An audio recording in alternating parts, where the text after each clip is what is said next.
Welcome back, everyone, to the Wedge 52 Gridiron podcast. I'm your host, Wedge. Today's episode is going to be the 10-minute report Patriots. Before we jump in, as always, please make sure you follow me here on Spotify, as well as check out a few of my other episodes. I'm dropping a 10-minute report every single day for the month of July.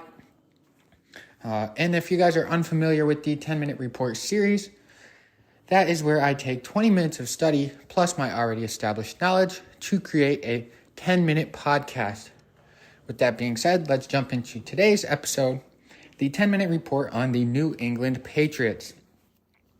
Starting off with the biggest question mark for the Patriots heading into the season is at the quarterback position. Last year, they played both Mac Jones and Bailey Zappi at different times throughout the season. And it's kind of the question of who's going to get the initial start heading into the 2023 season. Last year, Mac Jones had 3,000 yards, 14 touchdowns, and 11 interceptions on a 65.2% completion percentage. And the Patriots were 6-8 when Mac Jones was the starter. Bailey Zappi played in 4 games, started 2 of them. As a starter, the Patriots were 2-0 with Zappi behind center. And last season, he threw for 781 yards, 5 touchdowns, and 3 interceptions. All of that on a 70.7% completion percentage. So this is definitely an interesting QB battle between Zappi and Mac Jones. This one I feel like is a little bit different to some teams' quarterback battles and, kind of their situations. It's a little different than like the Buccaneers, for example, where you have one guy who's been in the league in Baker and you know what you're going to get, versus Kyle Trask is kind of like, would kind of be like even a little bit less than like the Bailey Zappi in this situation, played very, very few games. But it's definitely going to be interesting. Both guys, or neither guy, I should say, has shown, neither guy has been horrible. Mac Jones has had a couple, silly plays, but, he's only in his second or third season in the league. So that is to be expected. And then Zappi, obviously, he's looked good. His numbers looked good in his appearances last year.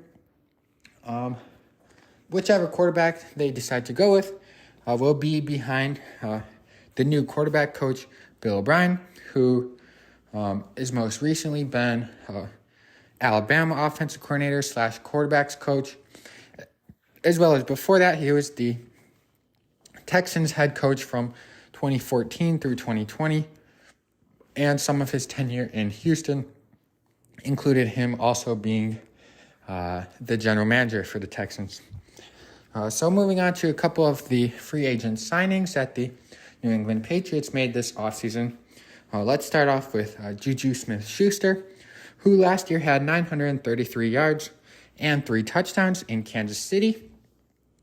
He was a part of that Super Bowl team that won it, as well as they signed James Robinson, who last year had 425 yards, 3 touchdowns on the ground, and then 2 receiving touchdowns as well. And last season, he played for both the Jacksonville Jaguars and the New York Jets. So, the free agent signing of another running back is going to kind of help out Ramondre Stevenson, who actually had a pretty good season last year. But James Robinson has, throughout his time in Jacksonville, has shown that, he can definitely be a solid number 2 back. We've seen him perform as a number 1 back and still be solid as well. The next, they re-signed Jabril Peppers, who was a Patriot last season, but turned into a free agent this offseason. Last year, Jabril Peppers had 60 tackles. Didn't really have the production in terms of interceptions or passes defense, but 60 tackles, and Jabril Peppers can kind of play anywhere on the back end of the defense. And then the Patriots also signed Mike Gesicki, who had 362 yards and 5 touchdowns last season. And then they signed offensive tackle Riley Reef, who last year only gave up 3 sacks and 4 penalties. This will help boost up their offensive line, who is probably average to below average in terms of offensive line rankings within the NFL. Moving over to their defense, this is probably the strong part of the New England Patriots team, especially with the little bit of question marks at quarterback, as well as kind of just a lack of overall weapons. They got a bunch of decent players, but no real, viable number one threat options. But their defense, Devin McCourty, he retired in this offseason. He's obviously been in the NFL for quite some time and been quite a solid player. But basically everyone else that contributed last season is still there this year. In 2022, the Patriots defense scored 7 touchdowns, had 19 interceptions, and 41 sacks. One of their edge rushers, trying to read ahead too far in my notes. Matthew Judon, former Raven, last year had 60 tackles, 15 and a half sacks, 14 tackles for a loss, and 2 forced fumbles. And then defensive back Jack Jones, not sure what quite's going on with him.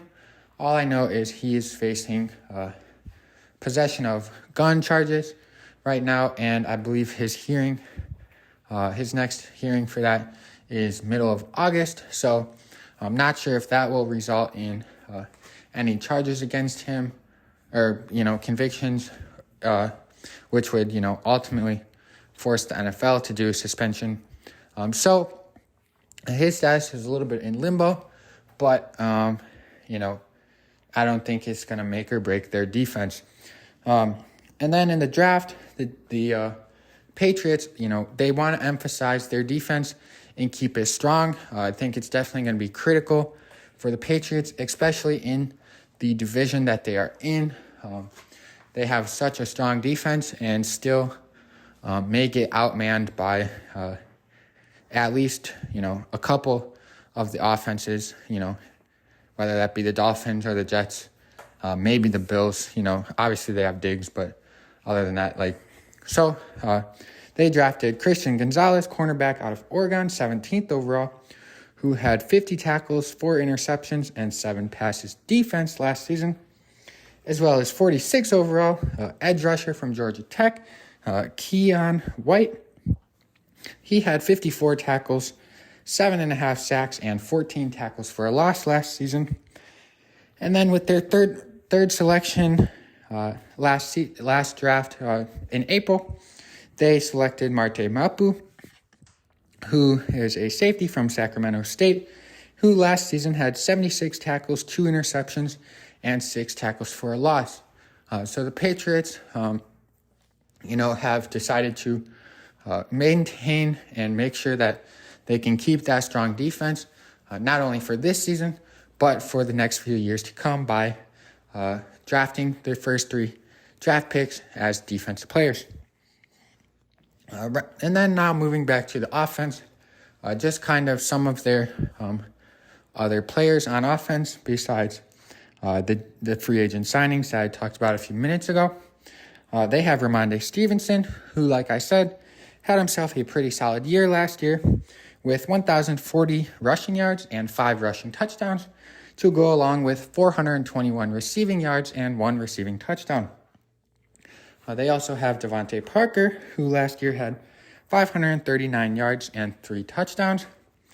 And then also wide receiver Kendrick Bourne, who last year had 431 yards and 1 touchdown.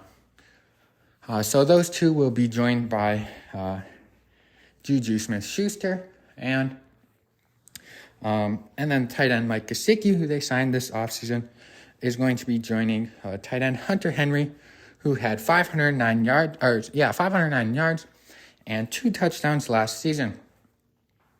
Their offense, besides Riley Reef, who they just signed, starting left tackle Trent Brown gave up 8 sacks and 13 penalties last season. So that pretty much wraps up my 10-minute report on the New England Patriots, and the only thing left is to give my 2023 record prediction for the New England Patriots, where I predict that they will go 5-12. Thank you all for listening. If you guys made it this far, once again, please make sure you follow me right here on Spotify, as well as rate the podcast and check out some other episodes. And if you'd like, you could check me out on Instagram at Wedge52Gridiron. Thank you all again, and go Ravens.